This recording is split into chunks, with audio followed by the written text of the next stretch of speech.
ಬೆಂಗಳೂರಿನಲ್ಲೊಂದು ಘನಘೋರ ಘಟನೆ ನಡೆದಿದೆ. ಮುಖಕ್ಕೆ ಸ್ಪ್ರೇ ಹೊಡೆದು ಚಿನ್ನದ ಮಾಂಗಲ್ಯ ಸರವನ್ನ ಕಳ್ಳತನ ಮಾಡಲಾಗಿದೆ. ಸ್ಪ್ರೇ ಹೊಡೆದಿದ್ರಿಂದ ಸ್ಥಳದಲ್ಲೇ ಬಿದ್ದು ಮಹಿಳೆ ಸಾವನ್ನಪ್ಪಿದ್ದಾರೆ. ಬೆಂಗಳೂರಿನಲ್ಲಿ ನಡೆದಿರುವಂತಹ ಘಟನೆ ಇತ್ತೀಚೆಗೆ ಸ್ವಲ್ಪ ಕಡಿಮೆ ಆಗಿತ್ತು. ಚೈನ್ ಸ್ನ್ಯಾಚಿಂಗ್, ಮತ್ತೊಮ್ಮೆ ಸರಗಳ್ಳರ ಹಾವಳಿ ಶುರುವಾಯಿತಾ ಅಂತ ಒಂದು ಪ್ರಾಣನೇ ಹೋಗಿದೆ. ಸ್ಪ್ರೇ ಹೊಡೆದಿದ್ದಾರೆ. ಸರವನ್ನ ಕದಿಯುವಂತ ಸಂದರ್ಭದಲ್ಲಿ ಮಹಿಳೆಯ ಮುಖಕ್ಕೆ ಸ್ಪ್ರೇ ಹೊಡೆದಂತ ಹಿನ್ನೆಲೆಯಲ್ಲಿ ಮಹಿಳೆ ಸಾವನ್ನಪ್ಪಿದ್ದಾರೆ. ನೆಲಮಂಗಲ ಬಳಿಯ ಹುಸ್ಕೂರು ಗ್ರಾಮದಲ್ಲಿ ಈ ಘಟನೆ ನಡೆದಿದೆ. ಬೈಕ್ನಲ್ಲಿ ಬಂದಂತ ಕಳ್ಳರಿಂದ ಮಹಿಳೆ ಮುಖಕ್ಕೆ ಸ್ಪ್ರೇಯನ್ನ ಹೊಡೆಯಲಾಗಿದೆ. ಬೈಕ್ನಲ್ಲಿ ಬಂದ್ರು, ಸರ ಕಿತ್ಕೊಂಡ್ರು, ಸ್ಪ್ರೇ ಹೊಡೆದ್ರು. 45 ವರ್ಷದ ಗೃಹಿಣಿ ಜ್ಯೋತಿ ಸ್ಥಳದಲ್ಲೇ ಸಾವನ್ನಪ್ಪಿದ್ರು. ಸ್ಪ್ರೇನಿಂದ ಸತ್ತಿದ್ದ ಅಥವಾ ಹಾರ್ಟ್ ಅಟ್ಯಾಕ್ ಆಯ್ತಾ? ಸರಗಳ್ಳರು ಸರವನ್ನ ಕಿತ್ಕೊಂಡಂತ ಹಿನ್ನೆಲೆಯಲ್ಲಿ ಗಾಬರಿಯಿಂದ ಹಾರ್ಟ್ ಅಟ್ಯಾಕ್ ಏನಾದರೂ ಆಯ್ತಾ ಅಥವಾ ಸ್ಪ್ರೇಯಿಂದನೇ ಸಾವನ್ನಪ್ಪಿದ್ದ? ಮಾದನಾಯಕನಹಳ್ಳಿ ಪೊಲೀಸರಿಂದ ಪರಿಶೀಲನೆ ಮಾಡಲಾಗ್ತಾ ಇದೆ, ತನಿಖೆಯನ್ನ ಮಾಡಲಾಗ್ತಾ ಇದೆ. ವಿಡಿಯೋವನ್ನ ಕಲೆಕ್ಟ್ ಮಾಡುವಂತ ಕೆಲಸ ಮಾಡ್ತಾ ಇದ್ದಾರೆ. ಸುತ್ತಮುತ್ತ ಯಾವುದಾದ್ರೂ CCTV ದೃಶ್ಯಾವಳಿಗಳು ಸೆರೆಯಾಗಿರಬಹುದಾ ಅಂತ ನಿಮಗೆ ತೋರಿಸ್ತಾ ಇದೀವಲ್ಲ. ದೃಶ್ಯಾವಳಿಯಲ್ಲಿ ಫೋಟೋಗಳು ಬರ್ತಾ ಇದಾವಲ್ಲ. ಅವರ ಹೆಸರೇ ಜ್ಯೋತಿ ಅಂತ, ಸಾವನ್ನಪ್ಪದಂತವರು. ಸರಗಳ್ಳತನ ಆಗಿದೆ. ಮಾಂಗಲ್ಯ ಚೈನ್, ಚಿನ್ನದ ಮಾಂಗಲ್ಯ ಚೈನ್ ಹಾಕೊಂಡಿದ್ರು, ಅದನ್ನ ಕತ್ಕೊಂಡು ಹೋಗುವಂತ ಸಂದರ್ಭದಲ್ಲಿ ಸ್ಪ್ರೇ ಹೊಡೆದಿದ್ದಾರೆ, ಸಾವನ್ನಪ್ಪಿದ್ದಾರೆ ಇವರು. ಸರ್ ಅವರು ಅರ್ಲಿ ಮಾರ್ನಿಂಗ್ ಕೆಲ್ಸಕ್ಕೆ ಹೋಗೋರು. ಬೆಳಿಗ್ಗೆ ಇವತ್ತು 5:15ಗೆ ಎದ್ದು ಅವ್ರ ವಾಶ್ರೂಮ್ ಆಚೆ ಇರೋದು, ಮನೆಯಿಂದ ಆಚೆ ಅಲ್ಲಿ ಬಂದಿದ್ದಾರೆ. ಅವ್ರು ಬರ್ಬೇಕಾದ್ರೆ ಯಾರು ಒಳಗಡೆ ಹೋಗೋದು ನೋಡಿ ಆಚೆಯಿಂದ ಮನೆ ಬಾಕ್ಲು ಬೋಲ್ಟ್ ಹಾಕಿದ್ದಾರೆ. ಬೋಲ್ಟ್ ಹಾಕಿದ್ಮೇಲೆ ಅವ್ರ ಹೊರಗಡೆ ಬಂದ್ಮೇಲೆ ಅವ್ರ ಚೈನ್ ಕಿತ್ಕೊಂಡು ತಳ್ಳಿದ್ದಾರೆ. ಏನು ಗೊತ್ತಿಲ್ಲ, ಕಿವಿಯಲ್ಲೆಲ್ಲ ಬ್ಲಡ್ ಕ್ಲಾಟ್ ಆಗಿದೆ. ಅಲ್ಲಿ ಜ್ಞಾನ ತಪ್ಪು ಬಿದ್ದೋಗಿದ್ದಾರೆ, ಯಾರು ನೋಡ್ಕೊಂಡಿಲ್ಲ. ಮನೆಯಲ್ಲಿ ಇಷ್ಟೊತ್ತಾದ್ರೂ ಇನ್ನೂ ಬಂದಿಲ್ವಲ್ಲ ಅಂತ ಬಾಕ್ಲು ತೆಗಿಯಕ್ ಹೋಗಿದ್ದಾರೆ. ಬಾಕ್ಲು ಹೊರಗಡೆಯಿಂದ ಲಾಕ್ ಆಗಿದೆ. ಅವ್ರ ಎದುರುಗಡೆ ಮನೆಗೆ ಫೋನ್ ಮಾಡಿ ಕರ್ಸಿ ಆಮೇಲೆ ನೋಡಿದ್ಮೇಲೆ ಅವ್ರು ಜ್ಞಾನ ತಪ್ಪು ಬಿದ್ದೋಗಿದ್ರು. ಆಮೇಲೆ ಅವ್ರು ಬೋಲ್ಟ್ ಎಲ್ಲ ತೆಗೆದ್ಮೇಲೆ ಬಂದು ನೋಡಿ ಹಾಸ್ಪಿಟ್ಲಿಗೆ ಅಡ್ಮಿಟ್ ಮಾಡಿದ್ರು. ಹಾಸ್ಪಿಟ್ಲಿಗೆ ಅಡ್ಮಿಟ್ ಮಾಡೋದ್ರೊಳಗಡೆ ಅವ್ರು ಡೆತ್ ಆಗ್ಬಿಟ್ಟಿದ್ರು. ಬೆಳಗಿನ ಜಾವ 6 ಗಂಟೆಗೆ ಆಗಿದೆ. ಅವ್ರು ಡೈಲಿ 8:15ಗೆ ಆಫೀಸ್ಗೆ ಹೋಗ್ಬೇಕು. ಆ ಟೈಮಲ್ಲಿ ಹೊರಗಡೆ ಬಂದಿದ್ದಾರೆ, ಬಾಕ್ಲೆಲ್ಲ ಕ್ಲೀನ್ ಮಾಡಿಬಿಟ್ಟು ವಾಶ್ರೂಮ್ಗೆ ಹೋಗಿ ಬಂದಿದ್ದಾರೆ. ಅಷ್ಟರಲ್ಲಿ ಯಾರೋ ಬಂದು ಮುಂಚೆನೇ ಅದು ಚಿಲ್ಕ ಹಾಕ್ಬಿಟ್ಟಿದ್ದಾರೆ. ಅವ್ರ ಹಸ್ಬೆಂಡ್ ಮಗ ಒಳಗಡೆ ಇದ್ದಾರೆ. ಇವ್ರ ಕತ್ತಲ್ಲಿ ಚೈನು ತೆಗಿಯೋದಕ್ಕೋಸ್ಕರ ಅವ್ರನ್ನ ಎಳ್ದಿದ್ದಾರೆ ಅನಿಸುತ್ತೆ. ಮೂಗೆಲ್ಲ ಆ ಥರ ಸ್ಪ್ರೇ ಮಾಡಿದ್ದಾರೆ, ಎಲ್ಲ ಬ್ಲ್ಯಾಕ್ ಆಗಿದೆ. ಸರ ಕಿತ್ಕೊಂಡು ಹೋಗಿದ್ದಾರೆ. ಅವರು ಮುಂದೆ ಹಿಂಗೆ ಬಿದ್ದುಬಿಟ್ಟಿದ್ದಾರೆ. ಅದು ಸಂಪು ಗೇಟ್ ಥರ ಇತ್ತು, ಅಲ್ಲಿ ಬಿದ್ದುಬಿಟ್ಟಿದ್ದಾರೆ. ಹಂಗೆ ಮುಖ ಫುಲ್ಲು ಕಪ್ಪಾಗಿದೆ. ಇದೇ ವಿಚಾರಕ್ಕೆ ಸಂಬಂಧಪಟ್ಟಂತೆ ಪೊಲೀಸ್ ಅಧಿಕಾರಿಗಳು ಕೂಡ ಮಾತನಾಡಿದ್ದಾರೆ. ಅವ್ರೇನು ಹೇಳಿದ್ದಾರೆ ನೋಡೋಣ.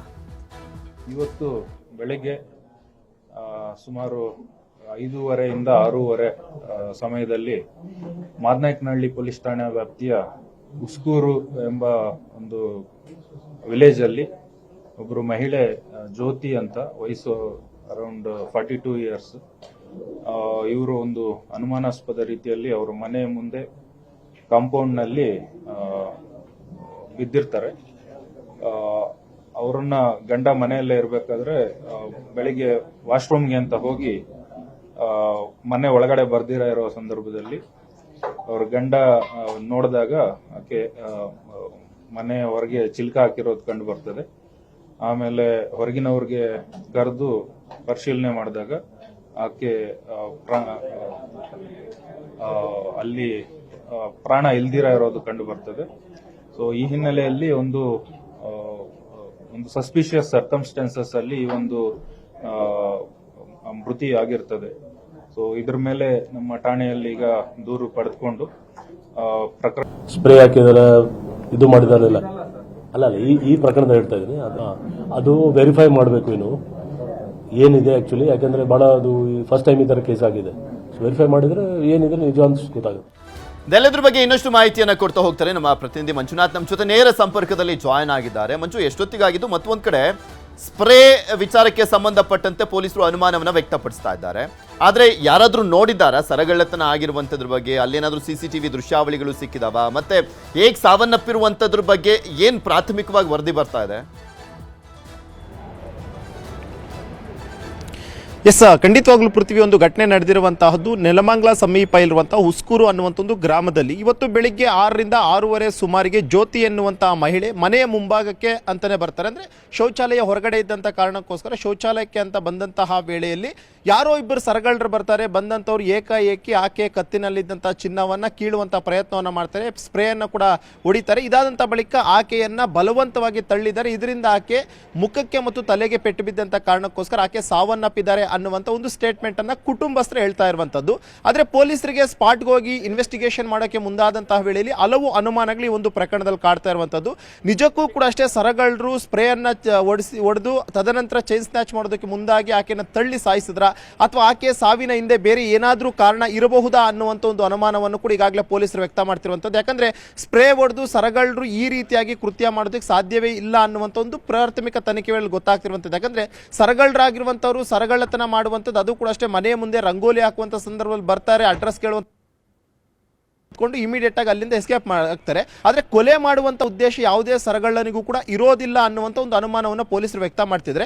ಆದ್ರೆ ಪರ್ಟಿಕ್ಯುಲರ್ ಆಗಿ ಈ ಒಂದು ಕೇಸನ್ನ ಗಮನಿಸ್ತಾ ಇದ್ದಂತ ವೇಳೆಯಲ್ಲಿ ಹಲವು ಅನುಮಾನಗಳು ಮೂಡ್ತಾ ಇರುವಂತದ್ದು. ಯಾಕಂದ್ರೆ ಕುಟುಂಬಸ್ಥರು ಹೇಳ್ತಾ ಇರುವಂತದ್ದು ಏನು ಅಂತಂದ್ರೆ, ಆಕೆ ಹೊರಗಡೆ ಬಂದಂತ ವೇಳೆಯಲ್ಲಿ ಯಾರೋ ಆಕೆಯನ್ನು ಅಬ್ಸರ್ವ್ ಮಾಡ್ತಾರೆ. ಅದಾದಂತ ಬಳಿಕ ಒಂದು ಮನೆಯ ಡೋರ್ ಅನ್ನ ಲಾಕ್ ಮಾಡ್ತಾರೆ. ಡೋರ್ ಲಾಕ್ ಮಾಡಿದಾದಂತಹ ಬಳಿಕ ಆಕೆಯನ್ನ ಕತ್ತಲಿದ್ದಂತ ಚಿನ್ನವನ್ನ ಕಸಿದುಕೊಳ್ಳುವಂತ ಒಂದು ಪ್ರಯತ್ನ ಮಾಡ್ತಾರೆ. ಇದಾದಂತ ಬಳಿಕ ಆಕೆಯನ್ನ ಕೆಳಗೆ ದೂಡಿ ಈ ಒಂದು ಸಾಯಿಸಿದ್ದಾರೆ ಅನ್ನುವಂಥದ್ದು ಮನೆಯವರು ಕೊಡ್ತಿರುವಂತ ಸ್ಟೇಟ್ಮೆಂಟ್. ಆದರೆ ಪೊಲೀಸರ ಇನ್ವೆಸ್ಟಿಗೇಷನ್ ಅಲ್ಲಿ ಪ್ರೈಮರಿಯಾಗಿ ಇಲ್ಲಿವರೆಗೂ ಕೂಡ ಅಷ್ಟೇ, ಯಾಕಂದ್ರೆ ಬೆಳಿಗ್ಗೆ 6:30ರಿಂದ 7 ಗಂಟೆ ಸುಮಾರಿಗೆ ಇನ್ಸಿಡೆಂಟ್ ಆಗುತ್ತೆ. ಇಲ್ಲಿವರೆಗೂ ಕೂಡ ಅಷ್ಟೇ ಹಿರಿಯ ಅಧಿಕಾರಿಗಳು ಕೂಡ ಘಟನಾ ಸ್ಥಳಕ್ಕೆ ಹೋಗಿದ್ದಾರೆ, ಪರಿಶೀಲನೆ ಮಾಡಿದರೆ. ಆದರೆ ಪೊಲೀಸರು ಹೇಳ್ತಿರುವಂತದ್ದು ಸ್ಪ್ರೇ ಹೊಡೆದಿರುವಂತದ್ರ ಬಗ್ಗೆ ಆಗಿರ್ಬೋದು, ಸರಗಳ್ಳರು ಆ ಒಂದು ಏರಿಯಾದಲ್ಲಿ ಓಡಾಡಿರುವಂತದ್ರ ಬಗ್ಗೆ ಇನ್ನೂ ಯಾವುದೇ ರೀತಿಯಂತ ಮಾಹಿತಿ ನಮಗೆ ಸಿಕ್ಕಿಲ್ಲ ಅಂತ ಹೇಳ್ತಿದ್ದಾರೆ. ಯಾಕಂದ್ರೆ ಆ ಒಂದು ಘಟನೆ ಆದಂತ ಸಂದರ್ಭದಲ್ಲಿ ಸರಗಳ್ಳರು ಈ ರೀತಿ ಸ್ಪ್ರೇ ಹೊಡೆದು ಚೈನ್ ಸ್ನ್ಯಾಚ್ ಮಾಡಕ್ಕೆ ಹೋಗೋ ಮಹಿಳೆಯನ್ನು ಸಾಯಿಸಿದ್ದಾರೆ ಅಂತಂದ್ರೆ ಇದು ದೊಡ್ಡ ಪ್ರಕರಣ ಆಗುತ್ತೆ. ಈ ರೀತಿಯಾಗಿ ಬೇರೆ ಬೇರೆ ಕಡೆಗಳಲ್ಲಿ ಕೂಡ ಮಾಡಬಹುದು ಅನ್ನೋ ಒಂದು ಕಾರಣಕ್ಕೋಸ್ಕರ ಸುತ್ತಮುತ್ತ ಏರಿಯಾದಲ್ಲಿರುವಂಥ ಮತ್ತು ಸುತ್ತಮುತ್ತ ರಸ್ತೆಯಲ್ಲಿರುವಂಥ CC ಕ್ಯಾಮ್ರಾ ದೃಶ್ಯಾವಳಿಗಳನ್ನು ಕೂಡ ಪರಿಶೀಲನೆ ಮಾಡೋಕ್ಕೆ ಮುಂದಾಗ್ತಾರೆ. ಆದರೆ ಪರ್ಟಿಕ್ಯುಲರ್ ಟೈಮ್ನಲ್ಲಿ ಯಾವುದೇ ವೆಹಿಕಲ್ಗಳ ಮೂವ್ಮೆಂಟ್ ಕೂಡ ಇಲ್ಲಿವರೆಗೂ ಕೂಡ ಅಷ್ಟು ಕಂಡು ಬಂದಿಲ್ಲ. ಜೊತೆಗೆ ಅಕ್ಕಪಕ್ಕದ ನಿವಾಸಿಗಳಿಂದಲೂ ಕೂಡ ಈಗಾಗಲೇ ಹೇಳಿಕೆಯನ್ನು ದಾಖಲು ಮಾಡ್ಕೊಂಡಿದ್ದಾರೆ. ಅಂದರೆ ಪರ್ಟಿಕ್ಯುಲರ್ ಆಗಿ 6ರಿಂದ 7 ಗಂಟೆ ಟೈಮ್ನಲ್ಲಿ ಯಾರಾದರೂ 2 ವೀಲರಲ್ಲಿ ಬರುವಂಥದ್ದು ಅಥವಾ ಚೈನ್ ಸ್ನ್ಯಾಚ್ ಮಾಡುವಂಥ ಉದ್ದೇಶ ಇಟ್ಕೊಂಡು ಬರುವಂಥದ್ದು, ಯಾವುದಾದ್ರೂ ಅಡ್ರೆಸ್ ಕೇಳುವಂಥದ್ದು, ಈ ರೀತಿ ಯಾವುದಾದ್ರೂ ಘಟನೆಗಳಾಗಿದೆಯಾ ಅಂತಲೂ ಕೂಡ ಮಾಹಿತಿಯನ್ನು ಪಡ್ಕೊಂಡಿದ್ದಾರೆ. ಆದರೆ ಇದುವರೆಗೂ ಕೂಡ ಯಾವುದೇ ರೀತಿ ಅಂತ ಸ್ಪಷ್ಟವಾದ ಮಾಹಿತಿ ಕೂಡ ಅಷ್ಟೇ ಈ ಪ್ರಕರಣದಲ್ಲಿ ಯಾರು ನೋಡಿಲ್ಲ ಒಟ್ಟಿನಲ್ಲಿ ಸರಗಳ್ಳತನ ಆಗುವಂಥದ್ದನ್ನ. ಮತ್ತೊಂದು ಕಡೆ ಸರಗಳ್ಳತನ ಆಗುವಂಥ ಸಂದರ್ಭದಲ್ಲಿ ಆಗಲಿ, ಸ್ಪ್ರೇಯನ್ನು ಹೊಡೆಯುವಂಥ ಸಂದರ್ಭದಲ್ಲಿ ಆಗಲಿ, ಅಟ್ಲೀಸ್ಟ್ ಕಿರ್ಚಾಡ್ತಾರೆ, ಅವರಿಂದ ತಪ್ಪಿಸ್ಕೊಳ್ಳುವಂಥ ಪ್ರಯತ್ನ ಪಡ್ತಾರೆ. ಮನೆ ಹತ್ರನೇ ಇದ್ದಿದ್ದಂಥ ಹಿನ್ನೆಲೆಯಲ್ಲಿ ಕಿರ್ಚಾಡ್ಲಿಲ್ವಾ? ಯಾರಿಗೂ ಅವರು ಕೂಗಿರುವಂಥದ್ದು ಕೇಳಿಲ್ವಾ ಅಥವಾ ಅವ್ರು ಕೂಗೇ ಇಲ್ವಂತ? ಇದ್ರ ಬಗ್ಗೆ ಅವ್ರ ಮನೆಯವರೆಲ್ಲ ಏನು ಹೇಳ್ತಿದ್ದಾರೆ?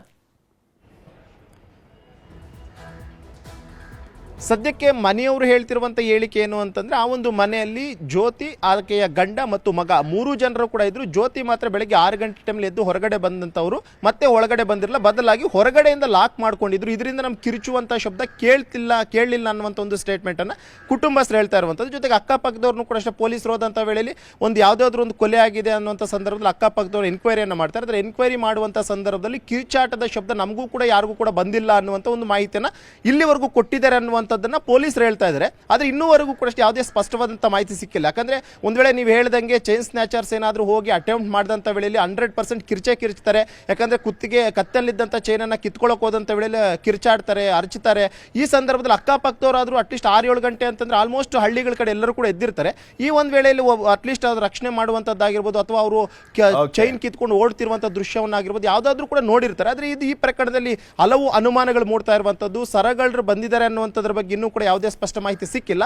ಹಾಗಾಗಿ ಈ ಒಂದು ಕೊಲೆ ಪ್ರಕರಣವನ್ನು ದಾಖಲು ಮಾಡಿಕೊಂಡು ನಾವು ಮುಂದಿನ ಒಂದು ತನಿಖೆಯನ್ನು ಮುಂದುವರಿಸಿದ್ದೀವಿ ಅನ್ನೋ ಒಂದು ಮಾತನ್ನ ಹಿರಿಯ ಅಧಿಕಾರಿಗಳು ಹೇಳ್ತಾ ಇರುವಂತಹದ್ದು. ನೋಡೋಣ ನೆಕ್ಸ್ಟ್ ತನಿಖೆ ಸಂದರ್ಭದಲ್ಲಿ